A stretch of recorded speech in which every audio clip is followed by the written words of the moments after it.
Friends, हमारा आज का टॉपिक है मुगल वंश। इसमें हम अकबर के विषय में महत्वपूर्ण प्रश्नों को उनके उत्तर के साथ में जानेंगे। तो चलिए शुरुआत करते हैं। पहला सवाल है, मुगल वंश का संस्थापक कौन था? इस सवाल का जवाब होगा बाबर। मुगल वंश का संस्थापक बाबर था।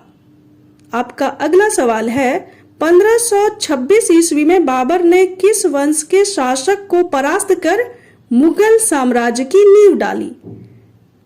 इस सवाल का जवाब होगा लोधी वंश। ऑप्शन बी लोधी वंश सही है। 1526 ईस्वी में बाबर ने लोधी वंश के शासक को परास्त कर मुगल साम्राज्य की नींव डाली और वह शासक था इब्राहिम लोधी। आपका अगला सवाल है, पानीपत का प्रथम युद्ध कब हुआ? इस सवाल का जवाब होगा 21 अप्रैल 1526 ईस्वी को। पानीपत का प्रथम युद्ध 21 अप्रैल 1526 ईस्वी को हुआ था। आपका अगला सवाल है, अकबर किसका पुत्र था? इस सवाल का जवाब होगा हुमायूं। अकबर हुमायूं का पुत्र था। आपका अगला सवाल है, अकबर का जन्म कब हुआ था? इस सवाल का जवाब होगा 1542 ईस्वी, जो कि अमरकोट में अकबर का जन्म 1542 ईस्वी में हुआ था। आपका अगला सवाल है, अकबर की माता कौन थी? इस सवाल का सही जवाब होगा हमीदा बानो बेगम। अकबर की माता का नाम था हमीदा बानो बेगम, इसलिए ऑप्शन सी हमीदा बानो बेगम सही है। आपका अगला सवाल है, अकबर को किस स्थान पर बादशाह घोषित किया गया? यह प्रश्न बहुत ही महत्वपूर्ण है। इस पर ध्यान दीजिएगा कि अकबर को किस स्थान पर बादशाह घोषित किया गया। वह स्थान था कलानौर, जो कि पंजाब में है। तो ऑप्शन ए कलानौर पंजाब सही है। अकबर को कलानौर पंजाब में बादशाह घोषित किया गया था, जहां उसे अपने पिता हुमायूं की मृत्यु की सूचना मिली थी। आपका अगला सवाल है, अकबर का संरक्षक बनकर किसने शासन किया? इस सवाल का सही जवाब होगा बैरम खान। बैरम खान ने अकबर का संरक्षक बनकर शासन किया था। आपका अगला सवाल है, अकबर ने किस वर्ष दिन ए इलाही धर्म चलाया? इस सवाल का जवाब होगा 1581 ईस्वी। ऑप्शन डी 1581 ईस्वी सही है। अकबर ने 1581 ईस्वी में दिन ए इलाही नामक नया धर्म चलाया था। आपका अगला सवाल है, आईने अकबरी किसकी रचना है? इस सवाल का सही जवाब होगा अबुल फजल। आईने अकबरी की रचना अबुल फजल के द्वारा की गई थी। आपका अगला सवाल है, अकबर निम्नलिखित में से किस पर अधिकार नहीं कर सका? इस सवाल का सही जवाब होगा चित्तौड़। ऑप्शन सी चित्तौड़ सही है। अकबर चित्तौड़ पर कभी भी अधिकार नहीं कर सका था। आपका अगला सवाल है, किस मुगल शासक ने हिंदुओं पर से जजिया कर हटाया था? इस सवाल का सही जवाब होगा अकबर। अकबर एक ऐसा मुगल शासक था जिसने हिंदुओं पर से जजिया कर या जजिया टैक्स को हटा दिया था। आपका अगला सवाल है, दिल्ली में चांदनी चौक का निर्माण किसने कराया? इस सवाल का सही जवाब होगा जहां आरा।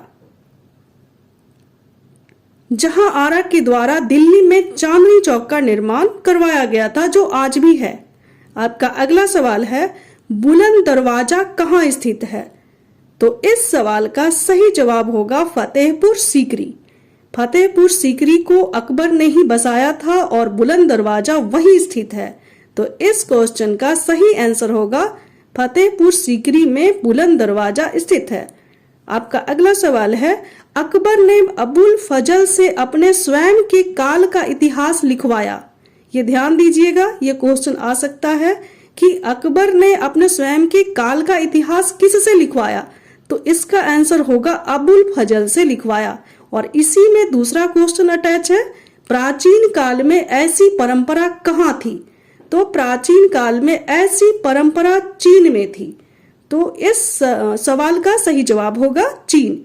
अकबर ने अबुल फजल से अपने स्वयं के काल का इतिहास लिखवाया और प्राचीन काल में ऐसी परंपरा चीन में थी। आपका अगला सवाल है, तंबाकू का सेवन सर्वप्रथम किस मुगल सम्राट ने किया? इस सवाल का सही जवाब होगा अकबर। ऑप्शन ए अकबर सही है। तंबाकू का सेवन सबसे पहले अकबर द्वारा किया गया था। आपका अगला सवाल है, बाबर द्वारा कौन सा ग्रंथ लिखा गया था? इस सवाल का सही जवाब होगा बाबरनामा। बाबर ने बाबरनामा लिखा था, इसलिए ऑप्शन सी बाबरनामा सही है। बाबर द्वारा बाबरनामा की रचना की गई थी। आपका अगला सवाल है, गुजरात विजय की याद में अकबर ने किसका निर्माण करवाया था? यह प्रश्न बहुत बार परीक्षाओं में पूछा गया है, इसको ध्यान से देखिए। गुजरात विजय की याद में अकबर ने किसका निर्माण कराया था?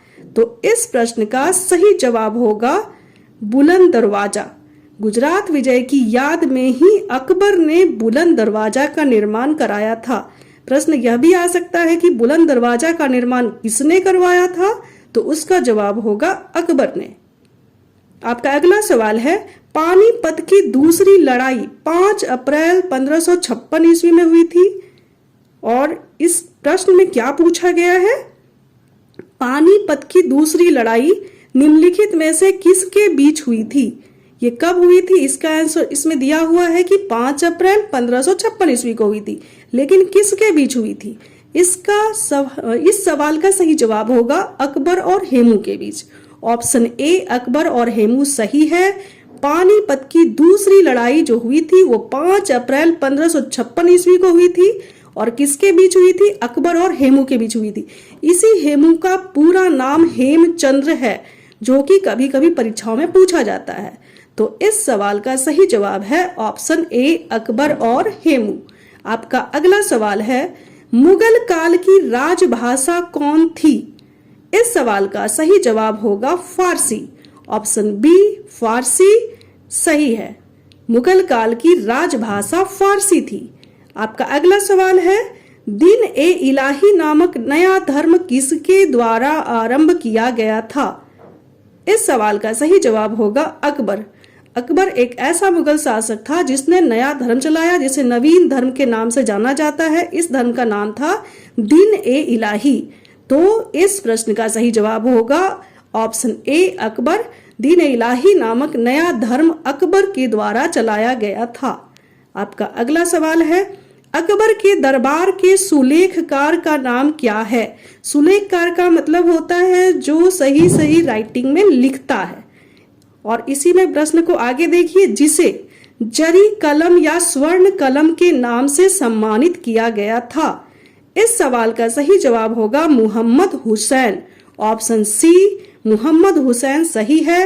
अकबर के दरबार के सुलेखकार का नाम मोहम्मद हुसैन था, जिसे जरी कलम या स्वर्ण कलम के नाम से सम्मानित किया गया था। आपका अगला सवाल है, मुगल प्रशासनिक व्यवस्था में मनसबदारी प्रणाली को किसने आरंभ किया? इस सवाल का सही जवाब होगा अकबर। ऑप्शन ए अकबर सही है। मुगल प्रशासनिक व्यवस्था में मनसबदारी प्रणाली को अकबर द्वारा आरंभ किया गया था। आपका अगला सवाल है, राजा बीरबल की उपाधि किसे दी गई थी? हम हमेशा अकबर और बीरबल की कहानियां सुनते हैं, लेकिन ये नहीं पता है कि बीरबल का असली नाम क्या था। तो यहाँ पर ध्यान दीजिए, राजा बीरबल की उपाधि महेश दास को दी गई थी, यानी कि महेश दास राजा बीरबल का असली नाम था। इसलिए ऑप्शन डी महेश दास सही है। आपका अगला सवाल है, हल्दी घाटी का युद्ध कब लड़ा गया?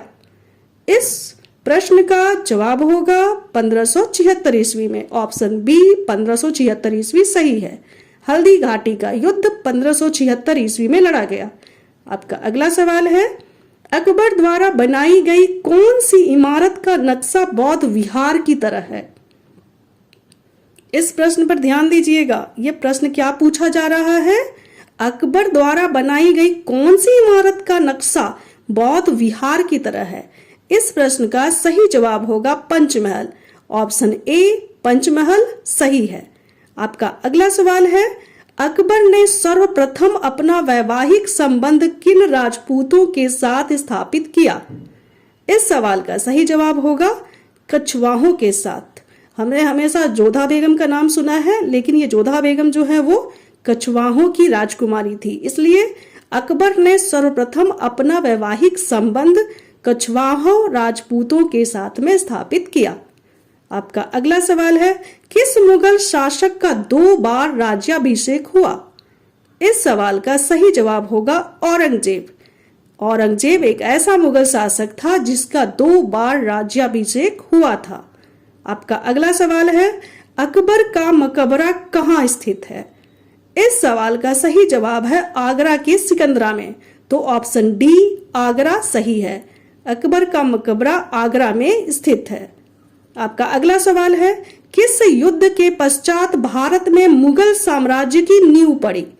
इस सवाल का सही जवाब होगा पानीपत का प्रथम युद्ध। पानीपत के प्रथम युद्ध के पश्चात भारत में मुगल साम्राज्य की नींव पड़ी। इसके पहले यहाँ दिल्ली सल्तनत था। दिल्ली सल्तनत के शासक को सुल्तान कहा जाता था, लेकिन जब मुगल साम्राज्य की नींव पड़ी तो मुगल साम्राज्य के शासक को शहंशाह या बादशाह कहा गया। इस प्रकार पानीपत के प्रथम युद्ध के पश्चात भारत में मुगल साम्राज्य की नींव पड़ी। ऑप्शन बी सही है। आपका अगला सवाल है, निम्नलिखित में से किसने अकबर की जीवन कथा लिखी थी? इस सवाल का सही जवाब होगा अबुल फजल। अबुल फजल ने अकबर की जीवन कथा लिखी थी। आपका अगला सवाल है, अकबर द्वारा बनवाए गए उपासना भवन का क्या नाम था? अकबर ने जब नया धर्म चलवाया था दीन-ए-इलाही, तो उसने उपासना भवन का भी निर्माण करवाया था। इस उपासना भवन को इबादत खाना के नाम से जानते हैं, इसलिए ऑप्शन ए इबादत खाना सही है। अकबर द्वारा बनवाए गए उपासना भवन का नाम इबादत खाना था। ऑप्शन ए सही है। तो फ्रेंड्स, आपको यह वीडियो कैसा लगा कमेंट करके जरूर बताएं।